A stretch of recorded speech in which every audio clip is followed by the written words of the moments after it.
From his Central Texas Command Center, deep behind enemy lines, the information war continues. It's Alex Jones and the GCN Radio Network.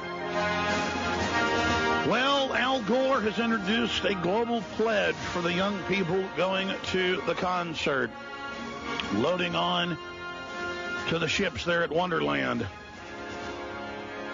And we are joined by Meyer De Rothschild.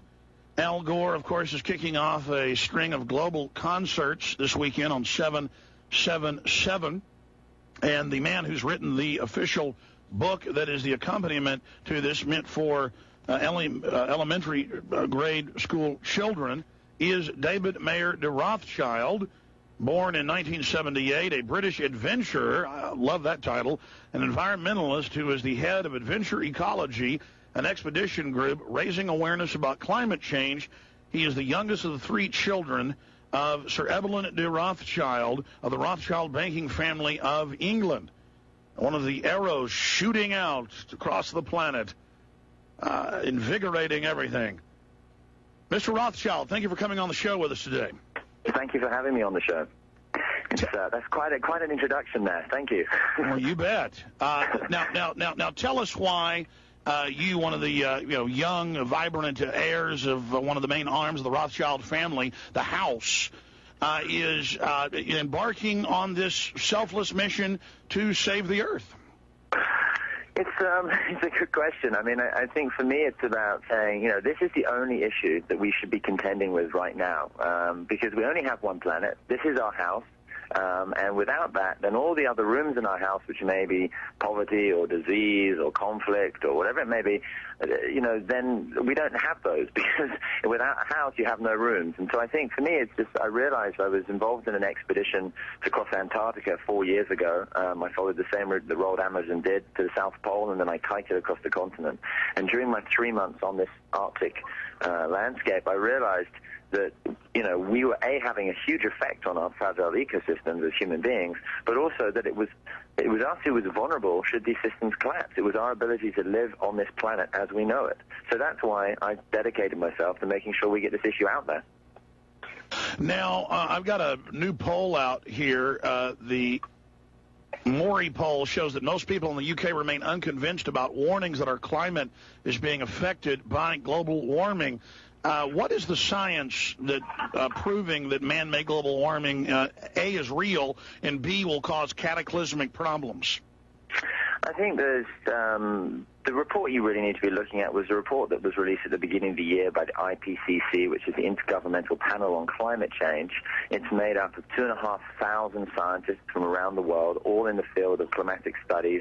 These are the brains, basically. These are the guys who have been looking at this stuff for a very long time. They come together, they put this report together, and there was a unanimous decision made and put across in this report. Now, Mr. Rothschild, a whole bunch of people, hundreds of them, have gone public saying that they were included and asked their opinion in research, but that many of them never said that they agreed with man-made global warming or its causative effects. I think that if you read the report, they actually do. They come out and they say... No, they say their names were added falsely to that report. Are you aware of that global controversy? It's been in hundreds of newspapers. I think the fact of the matter is that this type of argument about whether global warming exists or not is just is a waste of time. I mean, the fact of the matter is we've got one planet. We're not doing, all our systems are in degradation. We can argue about who's causing what, but there's no denying that our systems are shifting. I mean, look at your country right now. You've got floods in Texas. You've got 126 degrees in Arizona. You've got fires. You've got systems in England. We've had a sixth of our annual rainfall in 24 hours. Well, there's always, hold on, I've read quite a few history books, even back at the time of Waterloo. When your family was so active, we've got all sorts of fires and storms and floods and things going on. I mean, witch doctors 5,000 years ago would point at an eclipse or point at a wildfire or point at a snowstorm and say, you better bring better offerings to my tent or I'll make the Ooga Boogas get you. I mean, really, isn't this just a organizing system to bring in global taxation and regulations? What is your solution to the global warming warming. Is it not the global? Hold on. Is it not the global carbon tax, as Al Gore's called for? There's many things. I think what you have to realize is that being environmentally sensitive and making money aren't mutually exclusive. There's a lot of money to be made in addressing this issue. There's been a lot of waste in our systems. We've built all our systems on a theory of infinite resources. We know for a fact we have finite resources. We know that we're consuming more than we're putting back. We know that our systems won't be able to support us if we continue to consume at this level. And you can say that things are cyclical, but and that we've seen these weather systems before. But, this is the fact of the matter is that our CO2 levels today are higher than any other time in the last 650,000 years. Our civilization is being built around a system of stable weather systems and weather patterns. Our weather patterns are changing as fast as we, or faster what caused Pompeii, or what caused, famous hurricanes? Pompeii was a natural disaster, which was, of course it was. What do you think caused it? But see, that's my point. Is that what caused the divine wind, the kamikaze that blew away the Chinese fleet that was coming into Japan? But let me ask you a question, sir. What is the downside? Why don't you want to believe climate change exists? Well, number one, what's the downside? I'd like to tell you. Number one, I read Professor Carol Quigley. I've read United Nations documents. I've researched the Council on Foreign Relations. I've researched the different think tanks and groups that your family funds, also the things that Prince Bernhard was pushing before he died. Now, of course, Prince Philip, head of the World Life Fund, where they say they want to exterminate 80% of us, where they want to bring in neo-feudalism and serfdom as a model to manage the planet, and that human beings are a scourge. And I know that Malthus, back in the 1790s, said, oh, wonderful, we're going to outstrip our resources and half the population will starve to death by 1950.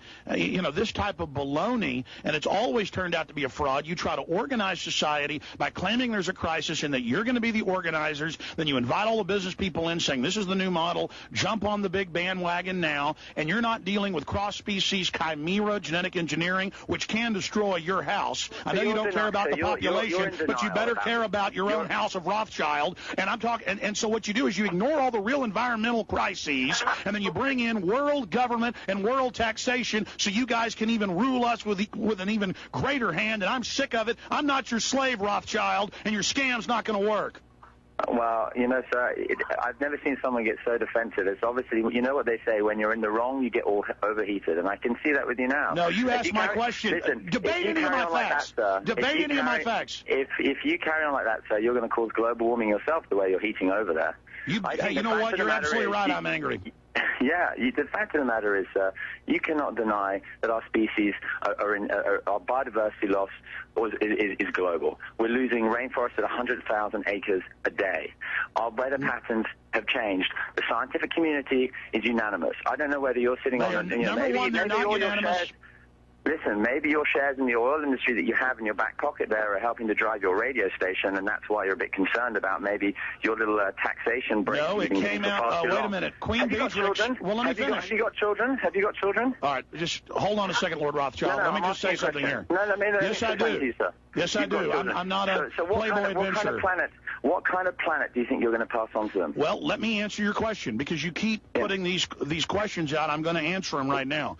You bet I'm angry because I have. You didn't answer the last one. Let me finish. You didn't answer. I'm going to answer the question. You didn't answer my question. You're using a lawyer tactic of asking a question and then not letting me answer it, implying that I didn't answer it. Listen, I've been here. You didn't answer my questions about your family and others bankrolling modern eugenics under the guise of all these social Darwinism programs. Are you denying it? Yeah, of course I'm denying it.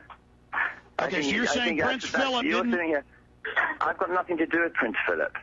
The fact of the matter is, this has got nothing to do with climate change, sir. I'm coming on here to say I've been to these places. I've seen this stuff. I've spent over 200 days in the Arctic. Let me tell you something. Have you ever been outside of Texas? Yes, I have been. Where have you been? I've been a lot of places. I know I don't have an education. I haven't traveled. I don't know anything. I'm not saying that at all. I'm just asking you. No, that's the implication. Yes, I've been up to the. I haven't been across the. Let me finish. I haven't been across the Arctic Circle, but I've been up to it. Now, let me just ask you a question. So you're telling me that the Inuit communities. No, you asked me a question. Let me answer, Rothschild. Okay, well, you answer then, sir. Listen. Go on.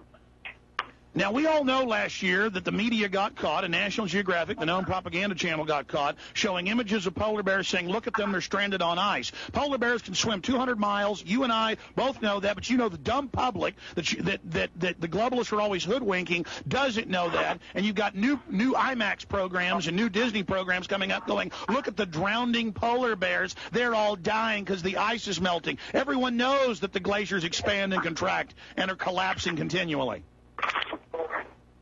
Go ahead. There's your answer. So what's your point? I think you still haven't even answered. Yeah, my point is that you guys are setting up global taxation, as Al Gore has said. It has nothing to do with the environment. I am concerned about cross-species genetic engineering. I am concerned about destroying old-growth forest. I am worried about those type of things. But you guys are gobbling up all the world's concern to just simply line your pockets and make kids read your book in schools and do all this. It's a business, just like you said, Rothschild.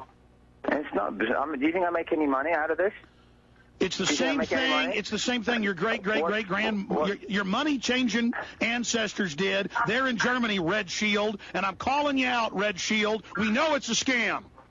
Okay, well, listen, the funny thing is, if you think it's a scam, I think, then what I want to know is where are you going to live when this planet collapses? Okay, we got a break. I'm challenging you to hold over 3 minutes and to come back, and I'll answer the question about where I'm going to live and what I think about my family. Or are you afraid? Are you going to hang up, Red Shield? You going to stay with us, adventurer? You going to take this adventure challenge with me? We'll see if you're there on the other side. I'm Alex Jones. We got a Red Shield on the line. The Genesis Communications Radio Network proudly presents The Alex Jones Show, because there's a war on for your mind. Well, we've got the son of one of the most powerful Rothschilds in modern times, David Meyer De Rothschild. He is a British adventurer and environmentalist whose book is the official book of the global ad campaign for global taxation and regulatory systems. And he, of course, your school children out there will probably be reading it under the, of course, they don't know how to read. That's all part of the larger plan, but there's lots of pictures for them. David Rothschild, you've got the floor. I've really been running over you. Go ahead. No, that's okay. I mean, I think when you say that it's all about tax, I think you have to look at all the other things which we're talking about. It's the recycling industry and the fact that there's the opportunities now is a $50 billion industry. And there's an opportunity there to create jobs. There's an opportunity to be environmentally friendly. There's an opportunity to, have a win-win situation where businesses continue to thrive. The old excuse of saying that to be environmentally friendly means that you have to cut back on opportunity is the kind of thing that your radio station would promote. I mean, the fact of the matter is that we're sitting here now, and I'm sorry if your oil shares that you have in your back pocket are funding this radio station and my phone call, and that you feel that you need to protect that. But the fact is we need to stop padding out your bottom line by incentivizing the fossil fuel subsidiaries and start putting more incentives into renewable energy research, because fossil fuels are going to run out. And I just want to know, if you don't believe in any of this, where are you going to be when it all kicks off? Sure. Have you got a bunker down there in Texas? Sure, actually I do. But let me be clear on this. I am for renewable energy. I am for new systems. It is the big oil companies that have stopped the 150-mile, per gallon carburetor. We know that that's going on, and we know that even Greg Palast of the BBC broke the news with the documents that Dutch Royal Shell, who's big. You're not denying that. Are you denying that climate change exists? But see, do you want me to say this? No, I'm just wondering. But I'm trying to answer your question. I'm trying to answer your question here. You're not answering me. I've answered this before. No, what I'm telling you is... No, answer my question, okay. Sir. Are you denying that climate change exists? The UN's own report says that about 6%. No. I'm asking you. I'm not asking about the UN. You want to keep it very simple because you think my audience is dumbed down. No. I'm not telling your audience is dumbed down. I'm saying man-made climate change is not happening. Man-made climate change is not happening. It is not a large contributor to the overall solar cycle. It is not a large contributor to the. NASA says the sun's radiance is the brightest ever recorded, and that it is the sun, energizing the space particuli in the atmosphere, Rothschild, and you know that. It's called Milankovich's cycle. There's 3 different types of cycles, and yes, you're correct. There is an amount of our climatic systems that is dictated by the solar activity. How much solar energy is allowed into our planet, and where the solar energy lands on our planet. But what's happening is, by pumping out greenhouse gases, nitrous oxides, methane, CO2, by our consumption, we are thickening the atmosphere around our planet, which is trapping not only that additional solar energy that you're talking about, but also we're trapping in further greenhouse gases and further heat. Well, let's talk about carbon dioxide. Let me just ask you a question. Carbon dioxide, Al Gore's now been debunked by major scientists, by Channel 4. Let me just finish. Well, he says that CO2 goes up, then heat goes up. It's actually trailing between 200 and 600 years after. Carbon dioxide is what plants breathe. They then put out more oxygen, and major ice core studies, it's up on prisonplanet.com. Right now we have links to mainstream news. Major studies just came out showing that they also indicate that during the last period between the ice ages, 116 to 130,000 years ago, when temperatures were an average of 5 Celsius to 9 Fahrenheit now, the glaciers on Greenland did not completely melt away, reports Reuters. But the point is, right, if the scientific community is coming out, we know that carbon dioxide is directly relatable to the temperature, to the atmosphere on our planet, right? To the temperatures that are, we know that for a fact. No, we don't. Yeah, of course we do. That's why we live in this, our planet is livable in, because we have a certain amount of CO2, 285 parts per million, which was what it was. CO2 boost actually then leads to cooling. It was 285 parts per million pre-industrial levels. Since the dawn of the industrial age. It peaked in 1955. It's been dropping. It hasn't been dropping. You're in denial, sir. You really are. I think it's. I don't know where you're reading. You just said all the scientists unanimously agree. That's the biggest hoax I ever heard. Do you find your facts on this fact is a joke.com? Let me ask you a question. Where are you finding your facts Let me ask you. BP's website? No, we've had tons. BP is behind the peak oil scam. Listen, BP is behind the peak oil scam. We have the documents. Listen, CO2 is at 385 parts per million. No scientist in the world will deny that. And if you find that, and you find a scientist who's denying that right now, at 385 parts per million of CO2, then you email it to me. I'll have a look, and I'll come back on your show, and I'll tell readers that I was wrong. No, we're not saying that CO2 levels aren't elevated. What we're saying is CO2 elevated levels are good. No, they're not good. They're not good. Who tells you that CO2 is one of the reasons why our planet has a stable climate. The reason when we start to increase we've never had a stable climate. That's another hoax. Rothschild, we've got to break it now. If you want to chicken out, you can. We'll be right back.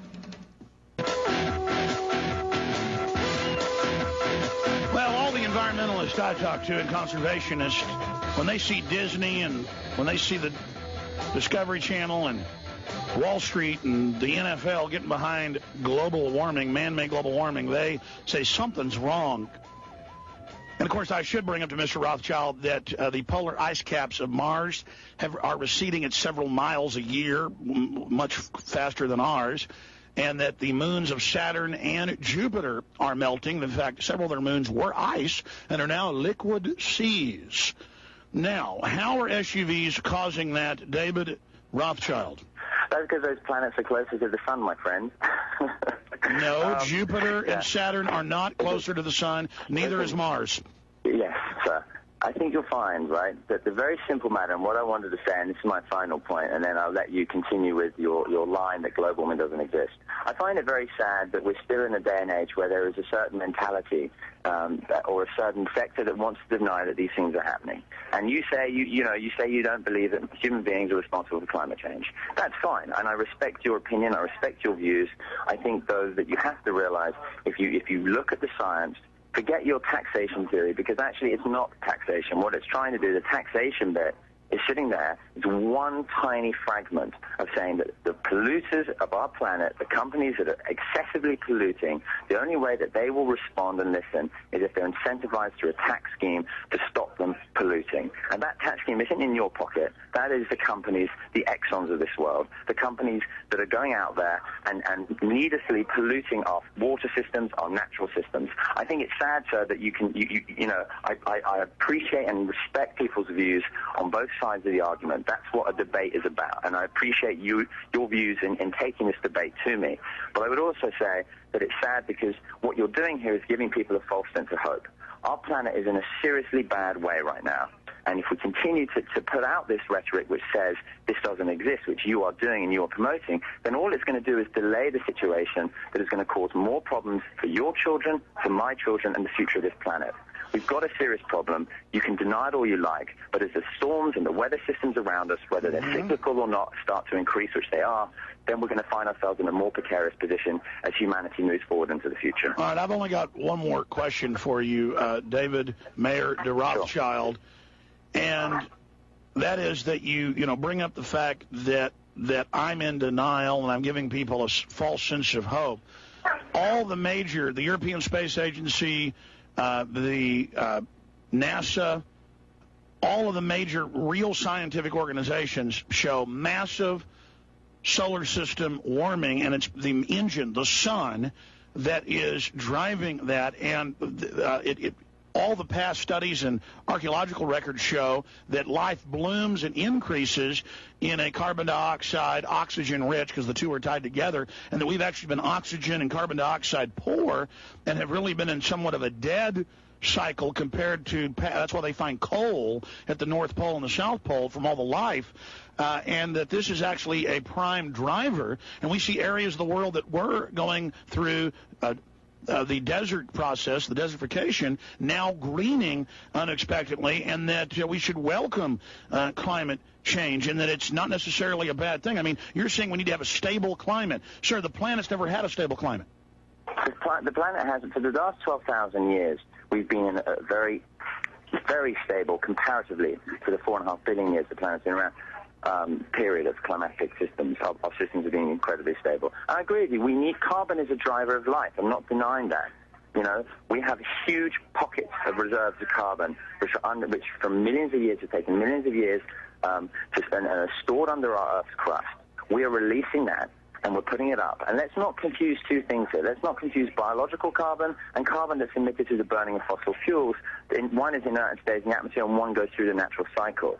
So we're confusing two things when we're pumping out, not only are we pumping out excess carbon, more than the natural system, but with slash and burn agriculture, we're cutting down our carbon sinks to balance that. Our oceans are incredibly precarious. They absorb 40% of our world's atmospheric carbon. Oh, I agree that. And as our temperatures get warmer, let me just say this. See, you're tying together plankton blooms and different differentials in with carbon dioxide itself, and isn't the different? And it's not just one tax. I mean, they're now tying the different environmental movements that we need a tax on more than one child, which really is a one-child policy. So we already see this whole move to restrict carbon really a tax on life, a tax on breathing. I don't think it's a tax on life and a tax on breathing. I think the fact of the matter is we have one planet. We don't have a spare one. We know that our systems, and whatever you want to call it, whether you want to call it a cyclical change, whether you want to call it global warming, everyone has their own opinion. And I think the fact of the matter is, for me personally, the time for debate is over. This is no longer about does it exist, does it not exist, who's doing what, who's not. As we keep on talking, the planet, the very thing that supports So we need to just stop thinking and just agree it's happening and go do whatever Al Gore says, and world government will save us. Well, okay, in a perfect world, what should we do, Rothschild? In the perfect world, what should we do to save ourselves? Tell me, save me. Listen, save me. I'm saving you. In the perfect world, sir, you start to use common sense, which is obviously something that from some of your comments, I'm afraid I don't see. Save me. Oh, God. Do you save the young ladies? Oh, Lord Rothschild, save me. You're such a dashing adventurer, like Indiana Jones. Oh, Lord Rothschild, take me, Lord Rothschild.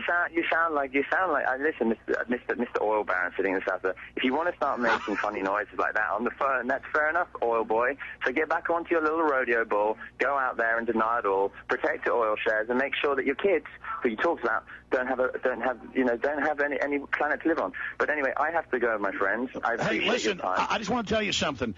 Your family has caused a lot of pain in this world, from what they pulled with Napoleon to all of it, and we're tired of it. And I'm not going to judge you by your family, but look at what you're doing out here, pushing this whole global tax hysteria, this global tax scam, and it's common sense. I'm pushing common sense. I'm pushing education. I don't push one side of the argument or the other. All I'm doing is providing information for people to make an informed decision. Well, you're providing bad information and slogans and cant and logos, and it's not going to work at the end of the day. So I just want you to know, when you're at family reunions, let them know that America and the people, free humanity, will prevail. And if you send me an email address, we'll invite you along. You can come and join us. Yeah, I bet. We'd love to have you. Now, are those the estates that you guys took over in the French Revolution you engineered, or are those the estates in England? Oh, those are the hidden ones that we hide under the ground that no one knows about, and, come on, man. Well, you mean the one I snuck into in Northern California? Yeah, the one that you spend too long on the internet looking at conspiracy theories. I'd say, you know what I'd say? You sound like someone who needs to get out of the studio, reconnect with the natural world. I've never left Texas. And go outside and reconnect with nature. See what you're missing. Well, Rothschild, let me just say this. You also make these hayseed, comments about how we're a bunch of bumpkins and out here on our bulls in Texas. I never said anything about that. The implication was clear. An elitist implication. My words. There's no elitist implication. I'm a farmer. I live off the land. I farm my own. I have my own cattle. I have my own. You are a farmer. And we are slaves on your plantation. Well, you know what? I work for myself, and I don't have anyone who works for me. So at that point, sir, I would say again. Oh, really? What is your wealth? You always talk about oil shares. Your family in England, it turned out, Financial Times of London owned Gazprom when they arrested one of the oligarchs. It turned out he was just a front. You guys are worth, in the aggregate, trillions of dollars, tens of trillions leverage, and you sit here and you just because I live in Texas say say that I'm from the movie Dallas and I'm sitting on top of an oil patch. Listen, these are all your insecurities that you're putting across here, sir. I've never said anything. You've said repeatedly that I'm defending my oil stocks. Well, I guess you probably are. I don't know because your family bankrolled the Rockefellers and Carnegie. And you guys own the Bank of England, and you issue the world fiat currency, and you're the guys that have got the third world nations on billion-dollar loans owing $40 billion at loan-sharking numbers. So don't try it, Rothschild. And then, I mean, again, you've obviously, like your climate facts, you're getting yourself into a confused situation, my friend. Yeah, I'm not confused. These are published facts, Rothschild. Well, like I said, email them to me. Let me have a look at your. Are you denying facts. that N.M. Rothschild is not involved in the OECD and the Bank of International Settlements, the IMF, and the World Bank? Because we've had Joseph Stiglitz, chief economist, World Bank Nobel Prize winner, here on air to talk about it. Yeah, well, I'll listen into the show after I'm off the phone, sir.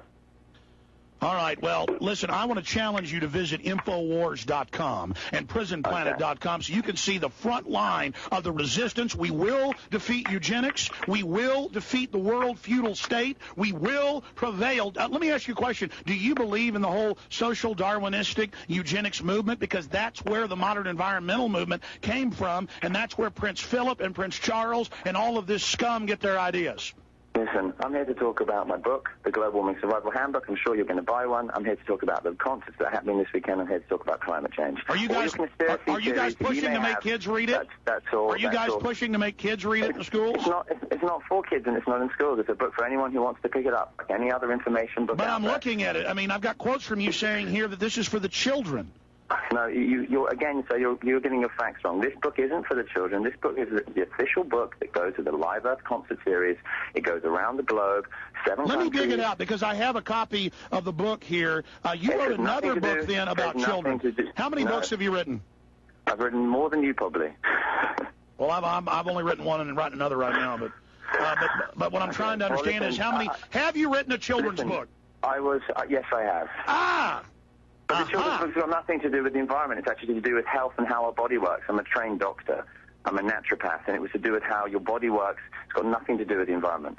So, again, I think you're getting... Well, the book I've got looks like it was forgive me, it looks like it was written for children. I have news articles here where you're saying that you're trying to wake up the children of the threat of global warming and climate change. Are you saying that that's not a statement you made? Because I've got all the newspaper articles. It's a statement that I've made, but the book that you have in front of you, the book that I was asked to phone in on the show for, is not a children's book. It's a book that anyone can read. Looks like it was written for children. I guess you're targeting the childlike minds. Well, I'm just targeting people who want to be interested and involved and arm themselves with information. Like I said before, thank you for having me on the show. It was meant to be a 10-minute talk. I appreciate your debate. I appreciate you taking the time to listen to me, and I hope you have a very good day. Lord Rothschild, you know that your house will fail in the end, and you know that, and I want to let you know that anyone who supports the New World Order in dehumanization is going to go to prison. You just need to know that. Sure. Okay, thank you very much. Take care, buddy. Come visit me and bring me some food. Thanks, buddy. Bye. Bring you some food. There you go, ladies and gentlemen. Bring me some food. All right. Well, we had his lordship on for you. I mean, can you imagine having a bio out on yourself where you call yourself an adventurer? An adventure. He goes around playing the part of the hero, saving the world. And he sits there and he makes statement after statement after statement after statement, legions of false statements. Did you hear him say that Jupiter and Saturn are closer to the sun? By the way, that guy's smart. He was a good debater. He knows they're not closer to the sun. He giggled after he said it. Did you notice he kept it real simple? See, I refuse to do that. People always tell me, people, CEOs I know, and successful businessmen and women, they go, Alex, you got to dumb it down, simplify it. I refuse to. I refuse to treat you like you're stupid. I don't even see myself as that smart. You can figure this out, folks. But did you see how he dumbed it all down? And this book I've got here isn't for children, then you fooled me. It's written like it's for a third grader. But now, I mean, you saw the game there. He talked to everybody like they were children, and he kept saying that I was some oil baron, which, of course, I'm not. And then when I would bring up the fact that his family is literally the preeminent family over world petroleum reserves, he would just say it was a conspiracy theory. And he dumbed it all down. He knows full well that it's Mercury. This is out from the sun. Standard yellow dwarf. And now scientific studies have shown that we're actually a fragment of another galaxy colliding in and being sucked in to the Coriolis energies of the Milky Way spiral arm galaxy. All right, I'm already getting off into where we're at. The point here is that we are a standard yellow dwarf solar system with 8 registered bodies of planetoid size, with more than 50 other planetoids that have now been downgraded. As you know, Pluto downgraded to not be a planet. But I don't go with the official statements. I'm going to go with precedent and say we have 9 planets. And the planets going out from the sun are, this is for Lord Rothschild. Now he knows this, but he said on air it wasn't, thinking you're stupid. Okay, this is how they run game on you. This is how they treat you and laugh at you. Mercury doesn't spin one side molten, one side not. Then Venus, then Earth, then Mars, and out. Jupiter and Saturn are out past. Then, of course, you've got Neptune and Uranus and Pluto and on out into the Kuiper Belt. And I just get really sick of these people treating you like you're complete buffoons. But they know. It's now turned out that 2 chairmen of committees in the House and Senate, both of them have been asked, one of them months after the big controversy where the head of the House Armed Services didn't know. What is the difference between a Shiite and a Sunni in Iraq? They don't know. They don't know. They've had major studies every year that they do, going back into the 80s, asking people how many continents there are, to name 10 state capitals. They can't do it. Over 80% of high school seniors a few years ago, I haven't seen the numbers lately, didn't know who the vice president was. Okay, Rothschild knows that, all right? And this is the point I make.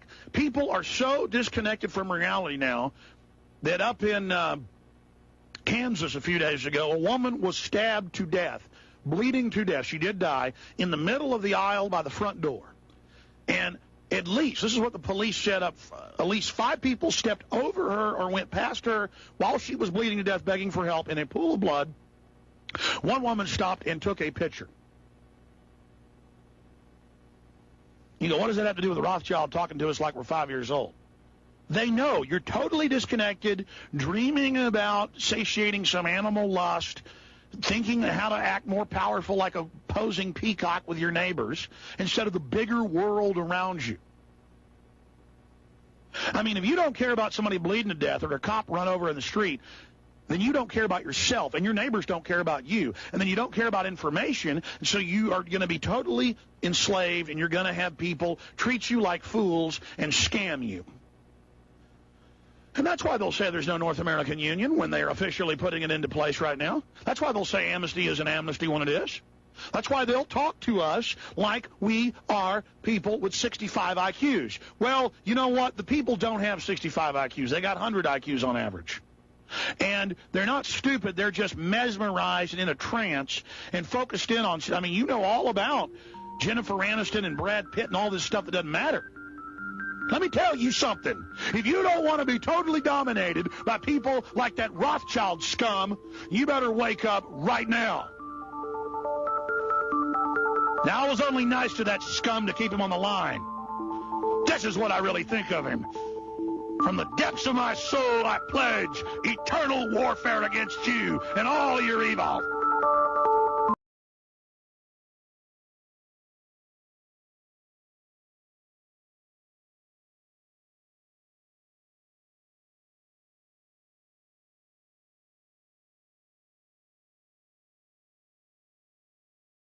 From his Central Texas Command Center, deep behind enemy lines, the information war continues.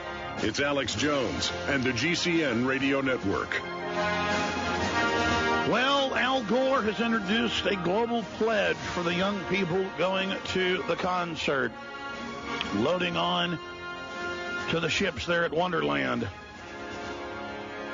And we are joined by Meyer De Rothschild.